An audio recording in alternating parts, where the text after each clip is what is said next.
बस पढ़ी करे ॼण थोरो कयो थो छा पाकिस्तान ते सिंध ते थोरो कयो थो छा ठपो आयो छा थोरे जो ॿिया कारोबार कयो को व्याज ॾियो को व्याज खाओ को हीअं स्टैंडर्ड में वियो आहे तो वटि वाच अहिड़ो।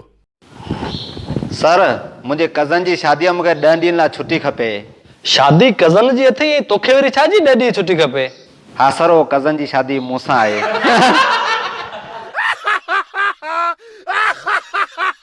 कुर्ब जो कमाला दिल लगी अजीगाला कुर्ब जो कमाला दिल लगी अजीगाला प्यार में प्या पंध करना इश्क के सलाम।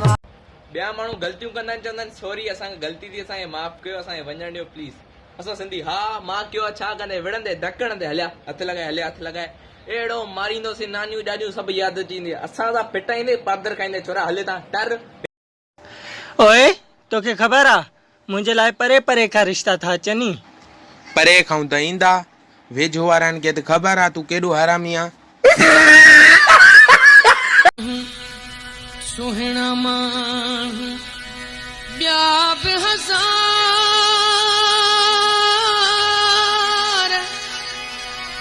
हो सिंधी माण्हू पधरो लखन में लखन घुमाया भला जे भाई तू त भला मज़लो वठी पियो बस तू अच जा ॿियनि खे छॾ तूं न वॼणी ॿियूं भली सॾु कोन्हे भली ॿिया बि वठी आ न तूं ॿ न मां कहिड़ी मां घणो आहे हिकिड़ो बसि सॾु कोन्हे शायदि अजरका खाधा अथई छा?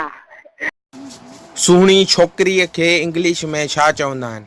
तू कुझु बि चव मां तायला बि चवंदमांसि।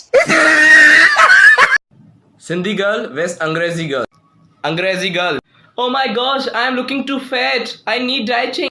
सिंधी गर्ल हा मोटी आहियां त छा तुंहिंजे पे जो ॾिखां पंहिंजे पे जो ॾिखां अगरि तोखे नथी वणा वञी धूड़ वञी पाए मूंखे नथो वणी तूं